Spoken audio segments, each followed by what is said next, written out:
I'm Ingrid, 26 years old, and for many years my parents told every employer in town that I was a thief. For 2 years I couldn't get hired anywhere in my town, not because I lacked qualifications. I graduated with a 3.9 GPA in accounting. I had glowing recommendations from professors, but none of that mattered, because my parents told every employer in town that I was a thief. My father said, "Maybe now you'll learn to respect us." He thought he'd broken me. He thought 2 years of rejection, 2 years of watching me scrub hotel toilets while he laughed, would bring me crawling back. He didn't know about the envelope. He didn't know what my grandmother had done 15 years ago, or why the CEO of Mercer Holdings was waiting for me.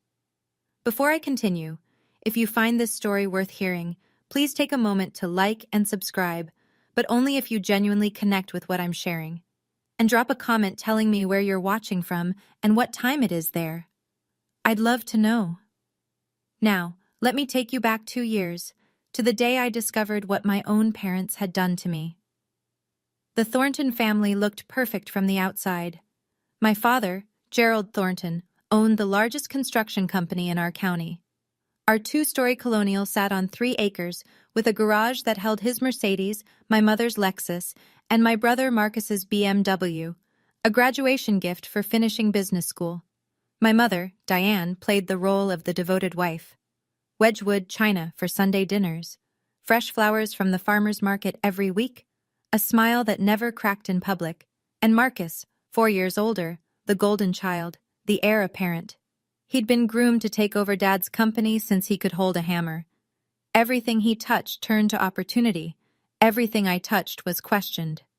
Growing up, I learned early that daughters had a different place in the Thornton household. When Marcus wanted to study abroad in London, Dad wrote the check without blinking. When I asked about the same program 2 years later, he laughed.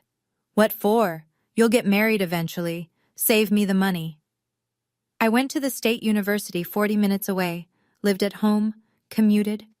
At family dinners, the conversation always orbited around Marcus, his projects, his promotions, his future.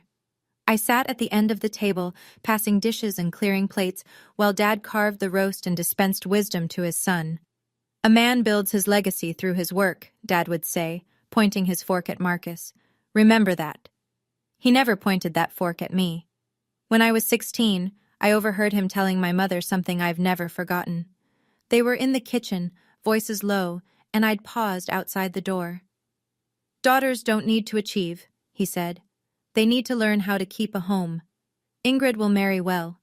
That's her job." I stood there in the hallway, frozen. That was the first time I understood. In my father's eyes, I wasn't a person with dreams. I was an asset to be managed.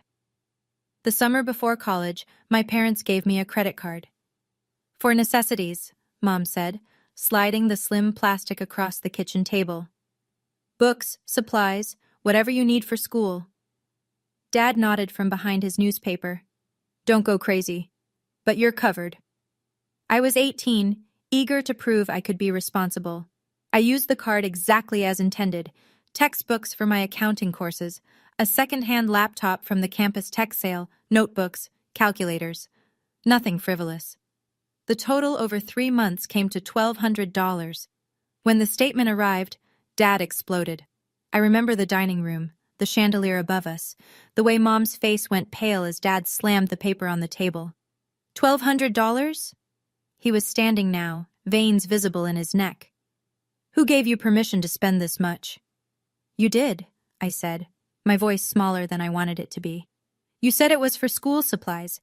"I said necessities, not a shopping spree." "Gerald," Mom murmured. "The books were expensive this semester." "Stay out of this, Diane." He turned back to me, eyes cold. "You'll pay back every cent, every single cent, or you can find somewhere else to live." I worked 2 part-time jobs for 8 months, campus library and weekend shifts at a coffee shop. I paid back every dollar, kept every receipt, documented every payment. The debt wasn't the only cost. Working 25 hours a week meant I couldn't take full course loads. I had to stretch my degree over 6 years instead of 4. 2 extra years of tuition Dad refused to help with, 2 extra years of commuting from home, 2 extra years of being reminded I was a burden. I thought it was over. I thought he'd forget, but my father had a long memory, and he knew how to weaponize it. Mom found me crying in my room that night. She sat on the edge of my bed, stroked my hair, and said, "Your father just wants to teach you the value of money. He loves you. Don't be angry." I wanted to believe her. That was my mistake. The only person who ever made me feel like I mattered was my grandmother. Margaret Hayes wasn't soft. She'd built a chain of furniture stores from nothing, started with a single showroom in 1972, expanded to 11 locations across the state, then sold the whole operation when she turned 65 and retired with enough money to never worry again. She was sharp, practical, and she saw things other people missed, including what was happening in her daughter's marriage. I spent summers with Grandma Margaret when I was young. Her house smelled like lavender and old books. She taught me to read financial statements before I was 12, showed me how compound interest worked using her own investment portfolios. "Knowledge is freedom, Ingrid," she'd say, tapping her temple. "No one can take what's in here." She watched my father carefully during family gatherings. I noticed the way her eyes narrowed when he dismissed my opinions, the way her jaw tightened when Marcus got praised and I got ignored. One afternoon, I was 15, we were sitting on her porch watching the sunset over her garden. Out of nowhere, she took my hand. "Ingrid," she said quietly, "I want you to remember something." I looked at her. Her eyes were serious in a way I hadn't seen before. "I've already prepared for your future. When the time comes, you'll know." "Prepared what, Grandma?" She smiled, but it didn't quite reach her eyes. "Your father can't control everything. Neither can your mother. Someday you'll need help they won't give you. When that day comes, you'll be ready." I didn't understand what she meant. I was 15. I thought she was being dramatic. 3 years ago, Grandma Margaret passed away. She was 78. I didn't know then that she'd left me something far more valuable than money. She'd left me a way out. I graduated summa cum laude with a degree in accounting, 3.9 GPA, Dean's List every semester. A professor who'd worked at Deloitte wrote me a glowing recommendation letter. For the first time in my life, I had something that belonged to me, credentials no one could dismiss. The graduation ceremony was on a Saturday in May. I walked across the stage in my cap and gown, diploma in hand, and scanned the crowd for my family. They were there. But they weren't watching me. Dad and Mom flanked Marcus in the third row. He'd driven down to support me, but the three of them were deep in conversation, heads together, laughing about something. When my name was called, only Grandma's empty seat in my heart acknowledged the moment. Afterward, Dad found me outside the auditorium. "Nice job," he said, in the tone he used for the mailman. "Listen, I've got a proposition. Come work at the company. We need someone to handle the books." My heart lifted for a second. Maybe he finally saw my value. "The position is unpaid for the first year," he continued. "Consider it an apprenticeship. You'll live at home, help your mother, learn the business. In a few years, when Marcus takes over, you'll be useful." Unpaid, living at home. Useful to my brother. I took a breath. "I appreciate the offer, Dad, but I'd like to try finding work on my own first. Get some outside experience." His face didn't change, but something behind his eyes went cold. "Fine," he said softly. "Try it your way." He turned and walked back to the car, where Mom and Marcus were waiting. None of them looked back. I stood alone in the parking lot, still holding my diploma, and told myself I'd made the right choice. I had no idea that his silence was a declaration of war. The rejection letters started coming within weeks. First, the accounting firm downtown, Miller and Associates. I'd interviewed beautifully. The hiring manager had smiled, shaken my hand, said they'd be in touch soon. 2 days later, "We've decided to go with another candidate." I applied to the regional bank next. Same thing. Great interview, warm reception, then silence followed by a form email, then the insurance company, the property management firm, the medical billing office, the credit union, 15 applications, 15 interviews, 15 rejections. I started doubting myself. Maybe my resume wasn't strong enough. Maybe I'd said something wrong. Maybe I was overestimating my abilities. I spent nights revising my cover letters, practicing interview answers in the mirror, reading career advice blogs until my eyes burned. Nothing changed. One afternoon, I walked into Patterson Financial Services for what felt like my 20th interview. The HR manager, a woman in her 50s with kind eyes, listened to my answers, nodded along, and then paused. She looked at me for a long moment. Something shifted in her expression. "Miss Thornton," she said slowly, "I'm going to tell you something I probably shouldn't." My stomach tightened. "You seem like a lovely young woman. Qualified, professional." She hesitated. "But I think you should talk to your father." "My father? Why?" She pressed her lips together, clearly uncomfortable. "I can't say more than that. Just ask him. Ask him why no one in this town will hire you." She stood, signaling the interview was over. I drove home with my hands shaking on the wheel. A cold certainty was forming in my chest, something I didn't want to believe. But I had to know. That night I confronted my father, and what he told me changed everything. I found him in his study, sitting behind the mahogany desk he'd imported from England. A glass of scotch sweated on a leather coaster beside him. "Dad, I need to talk to you." He didn't look up from his papers. "Make it quick." "Why can't I get a job?" That made him look up. A small smile played at the corner of his mouth, and in that moment, I knew. "You called them," I whispered. "You called all of them." He leaned back in his chair, swirling his scotch. "I told them the truth." "What truth?" "That you're a thief." He said it casually, like he was discussing the weather. "That you stole $1,200 from your own family. That you can't be trusted with money." The floor seemed to tilt beneath me. I paid that back. Every cent. You know I paid that back." "Did you?" He shrugged. "That's not how I remember it." "Dad," my voice cracked. "Those were textbooks. You said I could—" "What I remember," he interrupted, "is my daughter stealing from me. And I think potential employers deserve to know what kind of person they'd be hiring." My mother appeared in the doorway, twisting her hands. Something flickered across her face. Guilt, maybe, or the ghost of the woman she used to be before 30 years with Gerald wore her down. "Gerald, maybe we should—" "Diane, this is between me and Ingrid." She flinched. For a split second her eyes met mine and I saw it. She knew this was wrong. She knew. But she looked away, retreating into silence like she always did. That hurt almost more than Dad's cruelty. He was a monster. She was a witness who chose not to see. I stared at him, tears burning behind my eyes. "Why?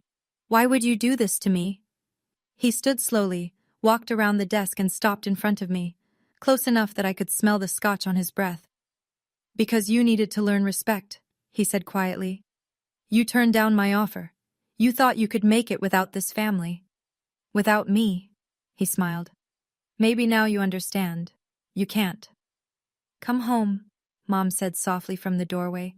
"Work for your father. This can all go away." I looked between them, my mother's pleading face, my father's cold satisfaction, and I understood. This wasn't about respect. This was about control. In a small town, gossip travels faster than truth. Within weeks, I felt the shift everywhere I went. At the grocery store, neighbors who'd known me since childhood suddenly couldn't meet my eyes. At church, conversations stopped when I walked past. The woman at the dry cleaner, who'd always asked about my studies, started treating me like a stranger. The whispers were everywhere. "Did you hear about Gerald's daughter?" Such a shame. The family's devastated. They tried to help her, you know. She just wouldn't listen. My father had been strategic. He hadn't just called employers. He'd seeded the story throughout his network. Golf buddies, Chamber of Commerce colleagues, neighbors at dinner parties. The narrative was always the same. Troubled daughter, theft problem, family trying to cope. He never lied outright, he just told his version. And in a town where Thornton Construction had built half the commercial buildings, his version was the only one that mattered. Marcus made it worse. I ran into him at the coffee shop one morning, one of my old part-time jobs. He was with friends, guys I vaguely recognized from his fraternity days. "Hey, little sister," he called out, loud enough for everyone to hear. "Still looking for work? I heard Dad might have an opening." "Oh, wait," he laughed. "You'd probably steal from the register." His friends snickered. I left my coffee on the counter and walked out, face burning. At home that night, I looked at my bank account. $3,000 in savings. Rent was due in 2 weeks on my tiny studio apartment. I had maybe 2 months before I'd be completely broke. 2 months before I'd have no choice but to crawl back to my father's house and accept whatever crumbs he offered. I couldn't let that happen. I wouldn't. The Willow Inn sat on the edge of town, a modest hotel that mostly served traveling salesmen and families visiting the nearby state park. It wasn't glamorous, but it was hiring. The job listing said, housekeeping staff needed, no experience necessary. No experience necessary, no references required. I applied online at 2 a.m. when the shame felt less sharp. 2 days later, I was standing in the employee break room, filling out paperwork. The manager was a woman named Linda Crawford, mid-40s, no nonsense, with the kind of tired eyes that suggested she'd seen plenty of hard luck stories walk through her door. She looked at my application, then at me. Accounting degree, she said flatly. GPA 3.9, and you want to clean hotel rooms? Yes, ma'am. Why? I could have lied, made up something about wanting experience in hospitality. But I was so tired of lies. Because no one else will hire me, I said, and I need to eat. She studied me for a long moment. I wondered if she'd heard the rumors, if she'd call my father for a reference and this door would slam shut too. Instead, she nodded once. I don't care what people say about you, Miss Thornton. I care whether you show up on time and do your job. She slid a uniform across the desk, pale blue polyester, the kind that wrinkles if you look at it wrong. Shift starts at 6 a.m. Don't be late. I took the uniform with hands that weren't quite steady. Thank you, I managed. You won't regret this. She almost smiled. We'll see.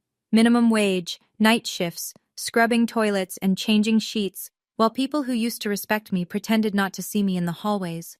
But it was work. It was survival, and my father couldn't touch it. 6 months into my housekeeping job, my family decided to have dinner at the Willow Inn. I don't believe in coincidences anymore. It was a Friday evening. I was pushing my supply cart down the service corridor when I heard a familiar laugh, my father's booming, self-satisfied bark that I'd learned to dread. I froze, pressed myself against the wall, peeked around the corner. There they were, being seated in the hotel restaurant, Dad in his charcoal Tom Ford suit, Mom in pearls, Marcus checking his phone, bored already. The hostess was leading them to a window table, right in my sightline. I should have stayed hidden. I should have switched floors, asked another housekeeper to cover. But before I could move, my father's eyes found me. The cart, the uniform, the yellow rubber gloves on my hands. His face split into the widest grin I'd ever seen. Well, well, he nudged my mother, pointed directly at me. Diane, look, our daughter found her calling. Mom's face flickered, shame maybe, or something else I couldn't read. Marcus just laughed. Hey, Ingrid, my brother called across the restaurant, loud enough for every guest to hear. Missed a spot in room 204. Several diners turned to look. Some recognized me. I saw the whispers start. I stood there in my wrinkled polyester uniform, holding a toilet brush, while my family watched from their white tablecloth table with their crystal water glasses and their Rolex watches. My father raised his wineglass toward me in a mock toast. Maybe now, he said, just loud enough to carry, you'll finally learn to respect us. I didn't cry. I didn't run. I just turned around and pushed my cart back down the corridor. But something hardened inside me that night. I remembered what Grandma had said. When the time comes, you'll know. When, I wondered. When? 3 weeks after the restaurant incident, I was cleaning out a box of old things from my closet, trying to sell whatever I could to make rent, when I found my old phone. The screen was cracked, battery dead. I'd upgraded a year ago and forgotten about it. For some reason, I plugged it in. The phone buzzed to life, and notifications flooded the screen. Old texts from college friends I'd lost touch with, spam emails, and one voicemail. From 3 years ago, right after Grandma died. I pressed play, heart suddenly pounding. Miss Thornton, this is Walter Henderson from Henderson and Associates Law Firm. The voice was professional, measured. I'm calling regarding the estate of Margaret Hayes. There are some documents pertaining to her will that require your attention. Please contact our office at your earliest convenience. The message ended. 2 years. I'd missed this call 2 years ago. I remembered that time. The fog of grief after Grandma's funeral. I hadn't been checking messages. I'd assumed her estate was straightforward. Dad had told us she'd left everything to charity, with small gifts for each grandchild. Nothing significant, he'd said dismissively. Your grandmother was always sentimental. I'd believed him. I grabbed my current phone and dialed the law firm. A receptionist answered. Henderson and Associates, how may I direct your call? I'm trying to reach Walter Henderson. He contacted me about my grandmother's estate. Margaret Hayes? A pause. I'm sorry, Mr. Henderson retired last year due to health issues. His cases were transferred to various attorneys. Another pause, keyboard clicking. I see a note here that Mr. Henderson attempted to reach you multiple times. The file indicates the calls went unanswered and your father, Gerald Thornton, eventually contacted the office and said you weren't interested in pursuing the matter. My blood ran cold. My father said what? I'm just reading the notes, ma'am. It says family representative confirmed beneficiary declined further contact. Dad had intercepted it. He'd told them I wasn't interested. Can you tell me where the case was transferred? I'd need to check our records. Can you leave your number? Transferred where? To whom? I'd need to check our records. Can you leave your number? I gave her my information, but something told me I wouldn't hear back. The trail had gone cold. But now I knew. There was something in Grandma's estate that Dad hadn't told me about, something he didn't want me to find. A month later, my father called. I almost didn't answer, but something, maybe desperation, maybe hope that things could still change, made me pick up. Ingrid. His voice was warm, too warm. How are you? Fine, Dad. Listen, I've been thinking. This has gone on long enough. Your mother misses you. I miss you. He paused. Come home. I stared at the water stain on my ceiling, the one I couldn't afford to fix. Come home and do what? Work at the company. We need help with bookkeeping. I'll pay you. Not much at first, but something. You'll live with us, save money, get back on your feet. It sounded almost reasonable. Almost. And the job hunting? The things you told everyone about me? Water under the bridge. Come home and I'll make some calls, clear things up. And if I don't? His tone shifted. The warmth drained out like someone had pulled a plug. Then you can keep scrubbing toilets until you wise up. Your choice. I closed my eyes. I need to think about it. Don't think too long. This offer won't last forever. He hung up. That night, my mother called separately, her voice soft, pleading. Please, Ingrid, just come home. Stop being stubborn. Your father only wants what's best for you. Does he, Mom? Or does he just want to control me? That's unfair. He's your father. He loves you in his own way. His way is destroying my life. Silence. Then quietly, you're making this harder than it needs to be. I hung up without saying goodbye. Marcus texted an hour later. Just give up already, sis. You're embarrassing yourself and us. I didn't respond. Instead, I opened my laptop and started applying to jobs outside our town, far outside, places where the Thornton name meant nothing. I had to escape. 2 weeks later, I learned exactly what my father had planned for me. I was working the late shift at the Willow Inn, restocking supplies in the second-floor closet, when voices drifted from the restaurant below. The ventilation ducts carried sound in strange ways, a design flaw I'd learned to ignore. But then I heard my father's name, and then I heard mine. I crept closer to the vent, pressing my ear against the metal grate. Tell you, Richard, it's perfect timing. Dad's voice, jovial, confident. Your son's looking to settle down, my daughter needs stability. Merge the families, merge the businesses. Thornton Construction and Palmer Plumbing. We dominate the county. A second voice, older, gruff. She's the one who's been causing trouble? The theft thing? That's handled. She's almost ready to come home. Another few months of this, Dad laughed. And she'll agree to anything, including meeting your boy. My blood turned to ice. So what, an arranged marriage? I prefer strategic alliance. But yes, she'll do what she's told. By the time I'm done, She won't have any other options. The other man chuckled. Gerald, you're a piece of work. All right, let's talk numbers. Their conversation shifted to business details. I didn't hear any of it. I slid down the wall until I was sitting on the floor of the supply closet, surrounded by toilet paper and bleach, my heart hammering against my ribs. He wasn't just trying to control me. He was planning to sell me. A business arrangement. A merger sealed with his daughter's future. I thought about Grandma Margaret. Her warning. Her promise that she'd prepared something. I didn't know what she'd left me or how to find it. But I knew one thing with absolute certainty. I could not stay in this town. No matter what it cost me. I started applying to companies in cities I'd never visited. Places where my father's influence couldn't reach. Chicago, Denver, Atlanta. Anywhere far enough that a small-town construction company owner's gossip wouldn't matter. The rejections piled up. Some companies wanted references I couldn't provide.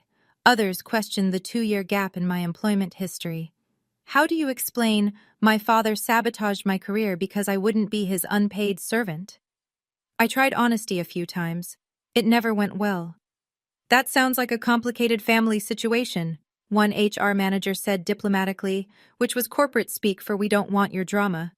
After weeks of nothing, I'd almost given up hope. Then the email arrived. Subject: Interview. Invitation: Mercer Holdings. I had to read it 3 times before I believed it was real. Dear Ms. Thornton, we have reviewed your application and would like to invite you for an in-person interview at our headquarters. Please note that this interview will be conducted by our CEO, Mr. Daniel Mercer, personally. This is an unusual request, but Mr. Mercer has expressed specific interest in meeting with you. Please confirm your availability. Mercer Holdings. I'd applied on a whim. They were the largest financial firm in 3 states, way above my experience level. I'd never expected a response. And the CEO wanted to meet me personally? That didn't make sense. CEOs didn't interview entry-level accountants. I almost deleted the email, convinced it was spam or some cruel joke. But something made me pause. Grandma's voice in my head. When the time comes, you'll know. I hit reply before I could talk myself out of it. Dear Sir or Madam, I'm available at your earliest convenience. 2 days later, I was on a bus to the city, wearing a second-hand navy suit I'd found at Goodwill, with $47 in my pocket and no idea what was waiting for me. The night before my interview, I stayed in a budget motel near the bus station. The room smelled like industrial cleaner and old cigarettes. The mattress sagged in the middle. But it was clean, and it was mine, and tomorrow might change everything. I hung my Goodwill suit in the bathroom, letting the steam from the shower work out the wrinkles. I polished my only pair of heels, black, scuffed at the toes, but presentable if no one looked too close. I practiced interview answers until midnight. Tell me about yourself. I graduated summa cum laude with a degree in accounting. I'm detail-oriented, hardworking, and eager to contribute to a team that values integrity. Why do you want to work at Mercer Holdings? Your company's reputation for ethical financial practices aligns with my personal values. I want to grow with an organization that does things right. Why the 2-year gap in your employment? That one I practiced 10 different ways. None of them felt right. Linda, my manager at the hotel, had given me the day off without question. Go get your life back, she'd said, pressing a crumpled $20 bill into my hand. You don't belong here, Ingrid. You never did. I'd cried in the break room. She'd pretended not to notice. As I lay in that motel bed, staring at the water-stained ceiling, I thought about Grandma, about her promise, about the lawyer's call I'd missed. What had she left me? Why did this CEO want to meet me personally? I fell asleep with questions circling my mind like restless birds. In the morning, I put on my second-hand suit, took a deep breath, and walked toward whatever was waiting. I didn't know it yet, but Grandma was about to keep her promise. Before I tell you what happened at Mercer Holdings, I want to ask you something. Have you ever been betrayed by the people who were supposed to protect you? If this story is bringing up memories for you, I'd love to hear about it in the comments. And if you want to know what was in that envelope, the one my grandmother left 15 years ago, keep watching. Don't forget to subscribe so you don't miss what comes next. The morning of my interview, my phone rang. I was walking toward the Mercer Holdings building, a gleaming tower of glass and steel that made me feel very small in my Goodwill suit. when I saw the caller ID. Dad. My thumb hovered over the ignore button, but something made me answer. Ingrid. His voice was flat, cold. I hear you have an interview today. My stomach dropped. How do you know that? Marcus follows your little social media accounts. Very careless of you, tagging your location at the bus station, buying a ticket to the city. He did some digging, figured out which companies you'd applied to. I'd made one post, one cautiously optimistic Instagram story about new beginnings. I hadn't mentioned Mercer Holdings by name, but I'd tagged the bus station. Marcus must have checked which financial firms were in that city, cross-referenced with job postings. Stupid. So stupid. It doesn't matter, Dad. This is none of your... I know people in finance, Ingrid. The industry is smaller than you think. He let that hang in the air. One phone call. That's all it takes. You wouldn't? Try me. Or better yet, come home now and stop this foolishness. Last chance. I was standing on the sidewalk, 50 feet from the building that might save my life, and my father was trying to burn it down from 300 miles away. My phone buzzed. A text from Marcus. You're done, sis. Dad already called them. Enjoy the bus ride home. My hands were shaking so badly I almost dropped the phone. I looked up at the Mercer Holdings tower. 26 floors of glass reflecting the morning sun. Maybe he'd already poisoned this well, too. Maybe I was walking into another rejection. Another door slammed in my face. But I'd come too far to turn back. I silenced my phone, straightened my second-hand suit, and walked through the front door. Whatever was waiting for me, I'd face it standing up. The lobby of Mercer Holdings was everything my life wasn't. Marble floors polished to a mirror shine, a 3-story atrium with modern art installations suspended from cables, men and women in designer suits crossing purposefully toward elevators, their heels clicking in sharp rhythms. I approached the reception desk, acutely aware of my scuffed shoes and second-hand blazer. Ingrid Thornton, I have an interview. The receptionist, blonde, immaculate, wearing a silk blouse that probably cost more than my monthly rent, typed something into her computer. Then she looked up with an expression I couldn't read. Yes, Miss Thornton, you're expected. A pause. Mr. Mercer will see you personally in his office, 26th floor. The CEO's office? That's correct. She handed me a visitor badge. Take the private elevator on your left. His assistant will meet you. I walked toward the elevator in a daze. This didn't make sense. CEOs didn't conduct entry-level interviews. There had to be a mistake. Or my father's call had worked, and this was some elaborate humiliation I couldn't see coming.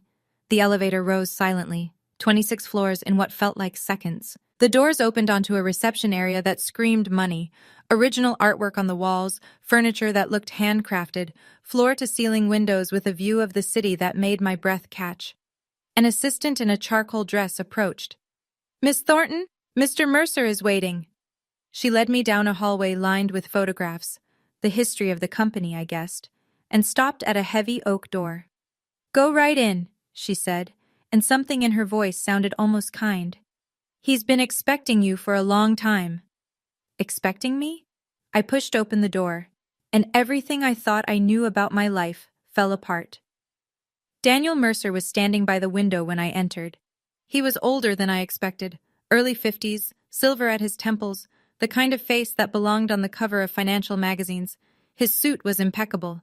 His office was the size of my entire apartment, but what struck me most was his expression. He wasn't looking at me like a job candidate. He was looking at me like he'd been waiting for this moment for years. Miss Thornton. His voice was warm. Please, sit down. I sat in the leather chair across from his desk, my heart hammering. Mr. Mercer, I'm not sure why. He held up a hand. Before we begin, I need to give you something. He walked to a safe built into the wall, a vintage Mosler, polished brass, and entered a combination. This should explain everything. He pulled out a yellowed envelope. I couldn't move. The envelope was thick, sealed with wax that had aged to amber. On the front, in handwriting I would recognize anywhere, were the words, "Only to be opened when Margaret Hayes has passed away and her granddaughter Ingrid Thornton comes for an interview at Mercer Holdings." The date beneath it, 15 years ago. I was 11 when she wrote this. Your grandmother. Daniel said softly, placing it in my trembling hands, was the first person who ever believed in me. 20 years ago, I was nobody. A kid with a business plan and no money. Margaret Hayes wrote me a check for $200,000 when every bank in the state had said no. She made me promise one thing, he continued. She said, "Someday a young woman named Ingrid Thornton will need a job.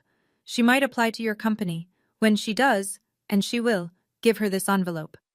I set up a flag in our HR system 15 years ago. Your name, your social security number. The moment your application came through, I was notified." 15 years. He'd been waiting 15 years for an application that might never come. Tears were blurring my vision. She told me, "Someday my granddaughter will need a safe place. When she comes to you, and she will, give her this." I didn't understand then. He paused. I understand now. "Grandma," I whispered, staring at the envelope. She'd known. 15 years ago she'd known. My hands wouldn't stop shaking as I broke the wax seal. Daniel stepped back, giving me space. The office was silent except for the soft rustle of old paper. Inside were 3 items. First, a letter, handwritten on cream-colored stationery, Grandma's elegant script flowing across the pages. Second, a certificate, official, notarized, bearing the Mercer Holdings logo and a date from 20 years ago. I scanned the text and felt the room tilt. Certificate of stock ownership, Ingrid Marie Thornton. Shares, 8% founding stake. Mercer Holdings, LLC. I read it twice. 3 times. "I don't understand," I whispered. Daniel pulled up a chair beside me. "When your grandmother invested in my company, she didn't want the shares in her name. She put them in trust for you, her then 6-year-old granddaughter. Legally, irrevocably yours." "But why didn't anyone tell me?" "The trust was structured to remain silent until either Margaret passed away or you came to this company seeking employment, whichever came first. She designed it that way." He paused. "She wanted to make sure no one could take it from you, not even your father." The third item, a small leather journal, its pages yellowed and soft with age. I opened it. Inside were notes, dates and observations spanning decades. October 1998. Gerald screamed at Diane about household spending. Diane cried for 2 hours. March 2002. Gerald refused to pay for Ingrid's piano lessons, called them a waste of money for a girl. June 2008. Gerald forbade Ingrid from applying to out-of-state colleges. Women don't need fancy degrees. Page after page, she'd been watching, documenting, preparing. "Your grandmother knew," Daniel said quietly, "exactly what kind of man your father is. She couldn't stop him directly, so she built you an escape route." I was crying now, couldn't stop. She'd loved me this much. Daniel offered me a glass of water and stepped outside to give me privacy. I sat alone in his office, holding my grandmother's letter like it was made of glass. "My dearest Ingrid, if you're reading this, then I've left this world and you found your way here. I'm sorry I couldn't be there to give you this myself. I want you to understand why I did what I did. I watched your mother marry Gerald Thornton. I saw the signs from the beginning, the control, the cruelty disguised as discipline, the way he diminished everyone around him to feel powerful. I begged Diane to leave. She refused. She believed she could fix him. I couldn't save my daughter. But I swore I would save you. From the moment you were born, I saw something in you. A spark Gerald couldn't extinguish. You questioned him. You dreamed beyond his walls. And I knew with absolute certainty that one day he would try to break you for it. So I built you an insurance policy." Daniel Mercer was a young man with a vision when I invested in his company. "I put those shares in your name because I knew that Gerald would one day try to trap you, and I wanted you to have a door he couldn't close. By now, those shares are worth more than enough to build your own life. Use them wisely. Build something that belongs to you. And remember this, sweet girl.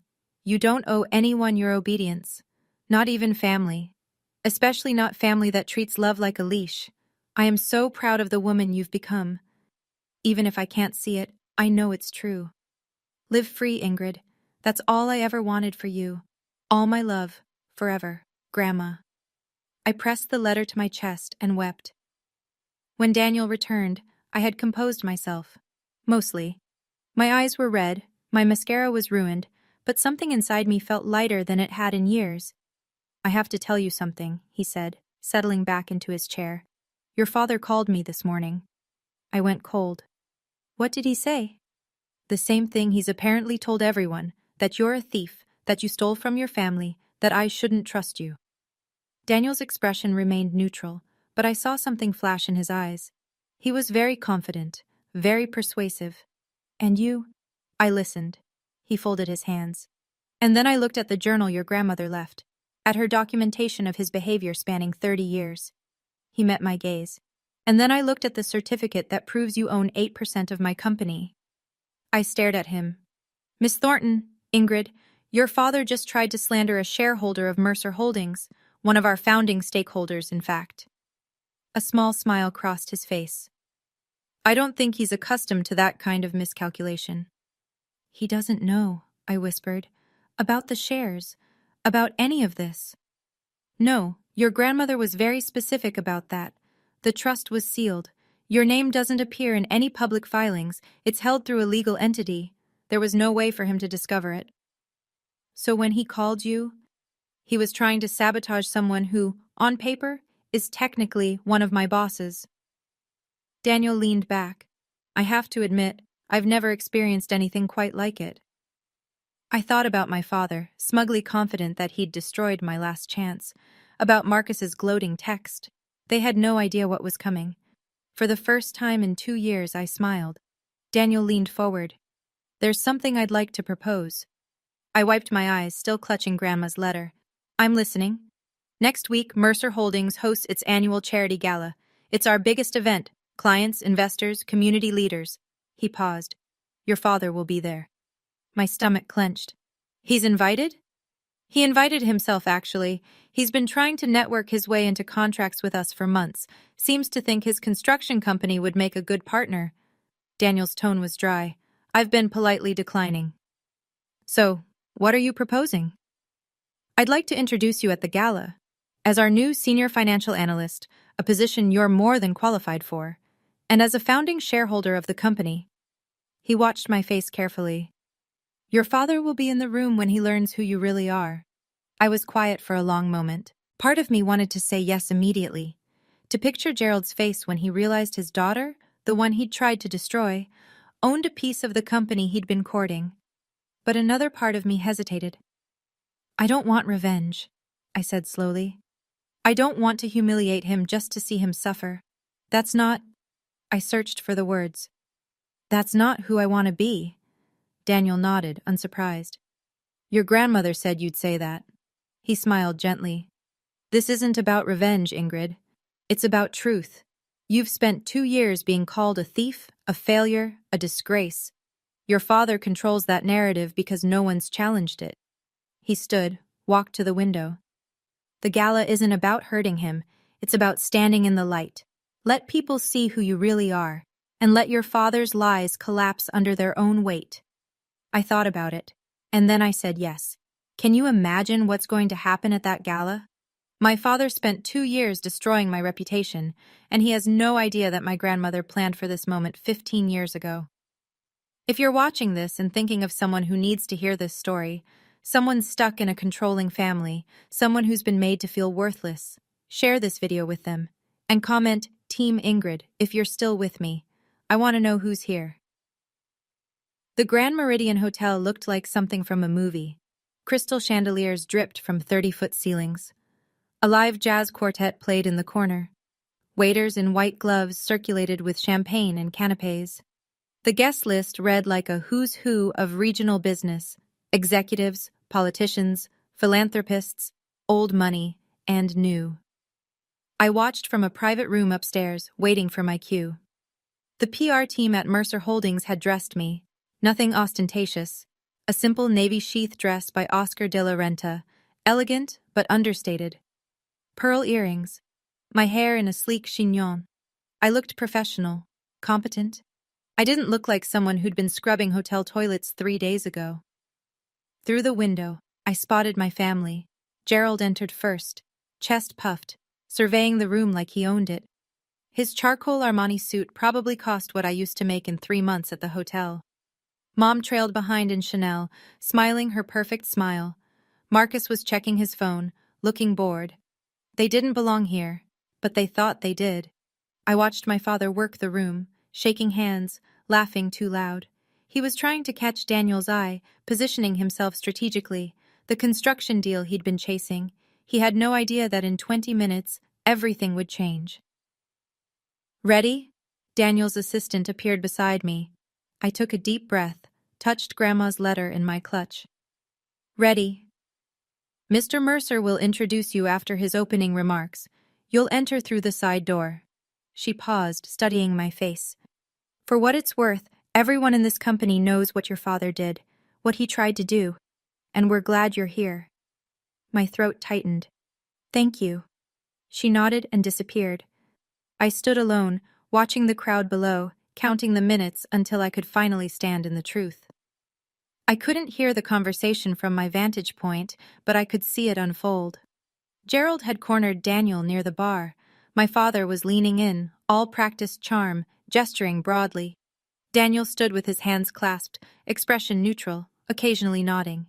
Then another executive joined them, a woman I recognized from the company website. Rachel something, Chief Operations Officer. She asked Gerald something. He beamed, puffed up even more, and then, I could read the body language even from upstairs, he started talking about his family, his son, the heir, the perfect Marcus, and then his face shifted, something darker. He was talking about someone else now. Me. I saw Rachel's expression change, polite interest turning to confusion. She glanced at Daniel. Daniel said something back. Gerald laughed, the hollow, confident laugh of a man who thought he was winning. He was telling them about his troubled daughter, the thief, the disappointment. Rachel looked uncomfortable. She excused herself, moving away quickly. But Gerald kept talking to Daniel, kept spinning his story, kept building the narrative he'd crafted so carefully over 2 years. My mother stood nearby, nodding along, the perfect supportive wife. Marcus was at the bar, flirting with someone's daughter, oblivious. This was my family. This was what they did. I felt the old shame rise in my chest, the familiar burn of being reduced, dismissed, defined by someone else's lies. But it was different now. Because now I had something they didn't know about. Now I had the truth. Miss Thornton? The assistant was back. Mr. Mercer is beginning his remarks. You'll be introduced in 5 minutes.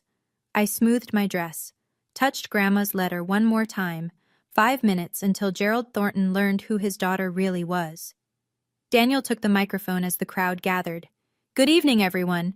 Thank you for joining Mercer Holdings' annual charity gala.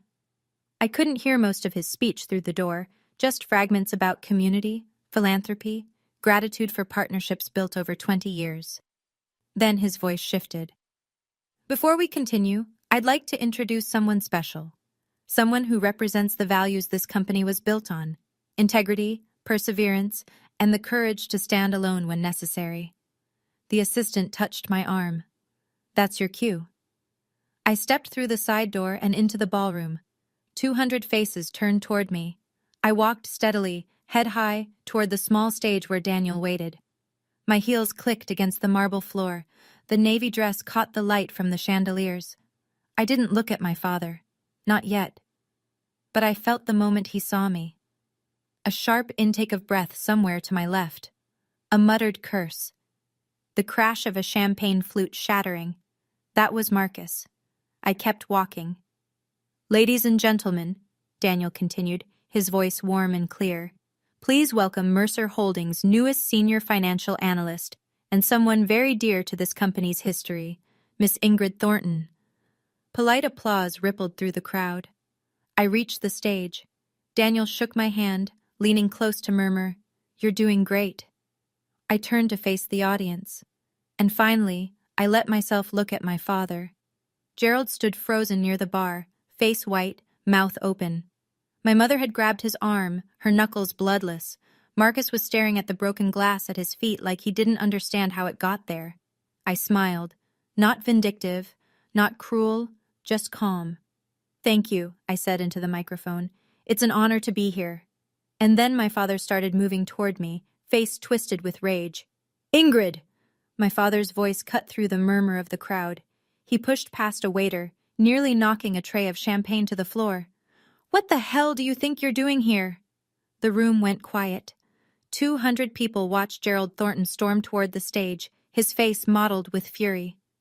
Security, he barked, looking around wildly. Someone get security. This woman shouldn't be here. Daniel stepped forward, his voice calm but carrying.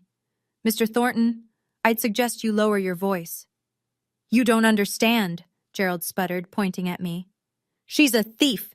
I told you this morning. She stole from her own family. She's not qualified to... Not qualified? Daniel's eyebrow rose. Mr. Thornton, I'm well aware of Miss Thornton's qualifications. You can't possibly... I'm also aware that you've spent the past 2 years contacting every employer in your county to destroy your daughter's career. I'm aware that the theft you reference was $1,200 in textbooks that she paid back in full. Daniel's voice hardened slightly. And I'm aware that you've been trying to force your daughter into an arranged marriage to secure a business partnership. Gasps rippled through the crowd.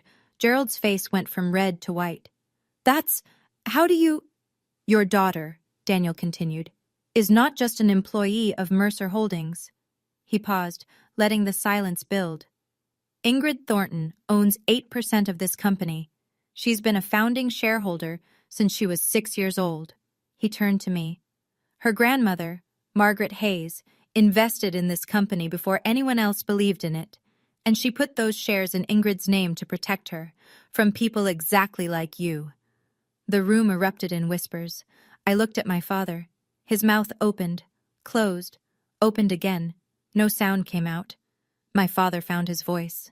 This is a scam, he shouted, looking around the room for allies. This is fraud. My mother-in-law was senile. These documents can't be... The documents have been verified by 3 independent attorneys, Daniel said calmly. Notarized, sealed, and filed with the state. There's no ambiguity, Mr. Thornton. I'll sue. Gerald was sweating now, his carefully constructed image crumbling. I'll sue this entire company for... For what? Daniel's voice was soft, but it carried. For honoring a legal investment made 20 years ago? My mother had pushed through the crowd to reach my father. Gerald! She hissed, tugging at his sleeve. Everyone is watching. Please! He shook her off violently. You! He pointed at me, finger trembling. You ungrateful little, after everything I did for you. I raised you. I fed you. And this is how you repay me? I said nothing. I destroyed your career because you needed to learn respect. His voice cracked.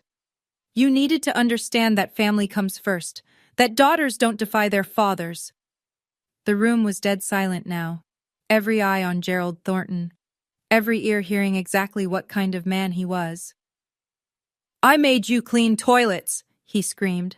I made sure no one would hire you, and you know what? I'd do it again, because that's what happens when you disobey. That's what you deserve. Marcus stepped forward, face pale, trying to salvage what was left of the family's reputation. Dad, stop, we should go. This isn't the place. No! Gerald shoved him back so hard, Marcus stumbled into a waiter. I saw my brother's expression shift, from embarrassment to something darker. He'd spent his whole life being the golden child, the heir, the one who did everything right, and now he was watching his father self-destruct in front of every business contact he'd ever need. For the first time, Marcus looked at Dad the way I'd always seen him. She's nothing. She's always been nothing. Her grandmother was a meddling old fool, and her shares don't change what she is, a thief and a failure and a disgrace to this family. He was panting now, face purple, spittle at the corners of his mouth. No one was looking at me anymore. They were all looking at him. And they finally saw what I'd always known. The ballroom was silent. 200 people, executives, politicians, philanthropists, staring at my father as he stood there, heaving, having just screamed that I deserved to scrub toilets for daring to disobey him. I stepped forward to the microphone. I didn't come here tonight to humiliate anyone. My voice was steady. I didn't come here for revenge. Gerald glared at me, but he'd spent his ammunition. He had nothing left. I came here because I spent 2 years being called a thief, a failure, a disgrace. I was blacklisted from every job in my county. I was mocked for working the only job I could get. I was told that if I wanted to survive, I had to surrender my freedom to a man who saw me as property. I looked at my father, not with anger, not with hatred, just clarity. The $1,200 my father calls theft was money he gave me to buy textbooks. I paid back every cent. I have every receipt.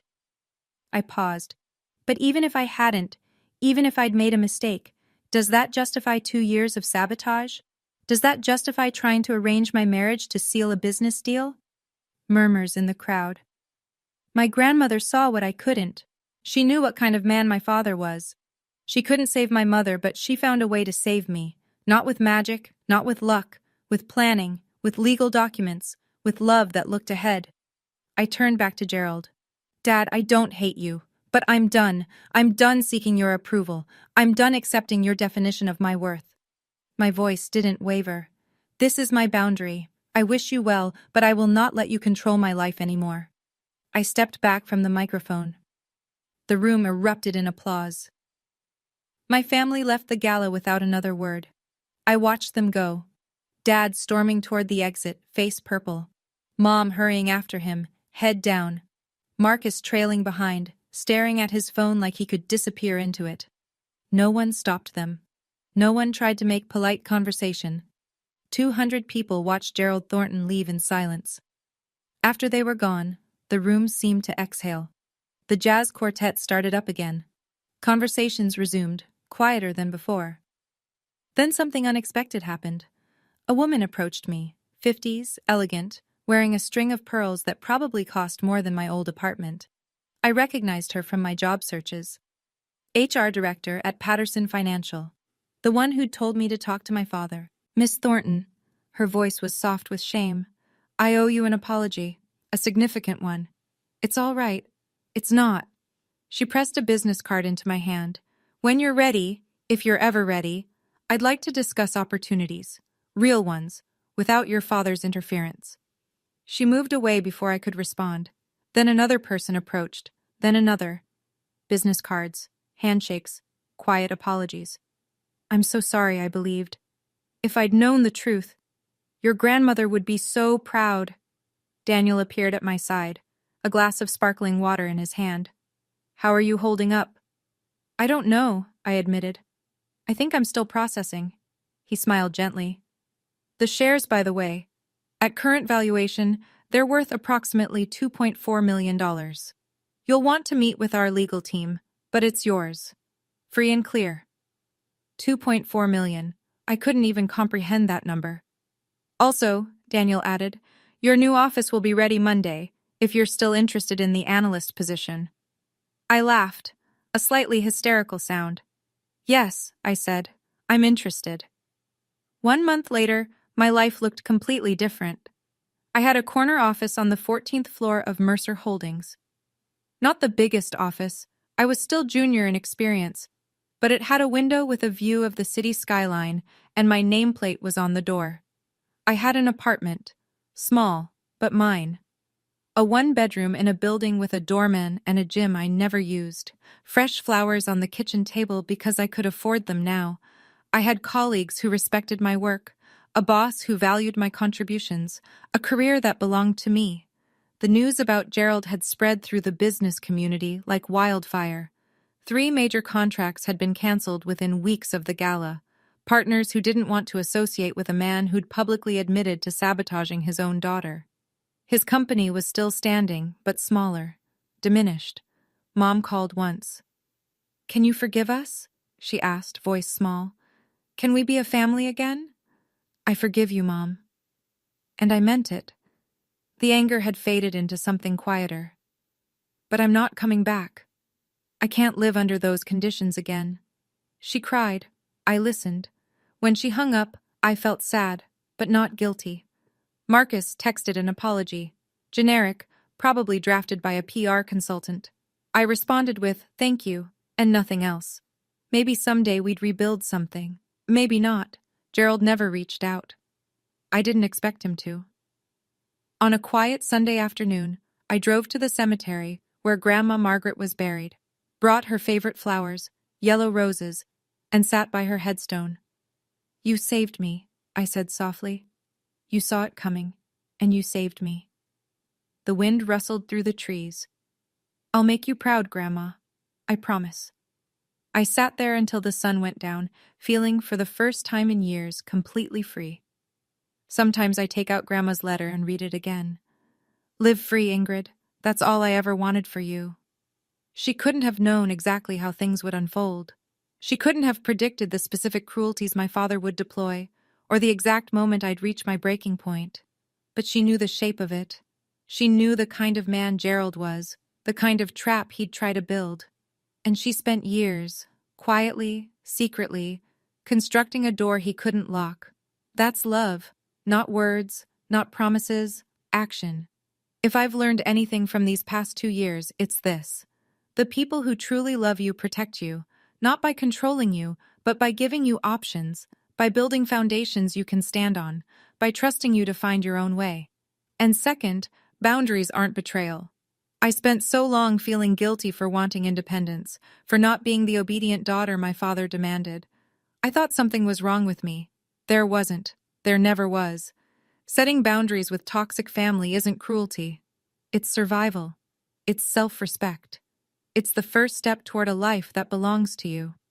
Third, sometimes the help you need comes from unexpected places.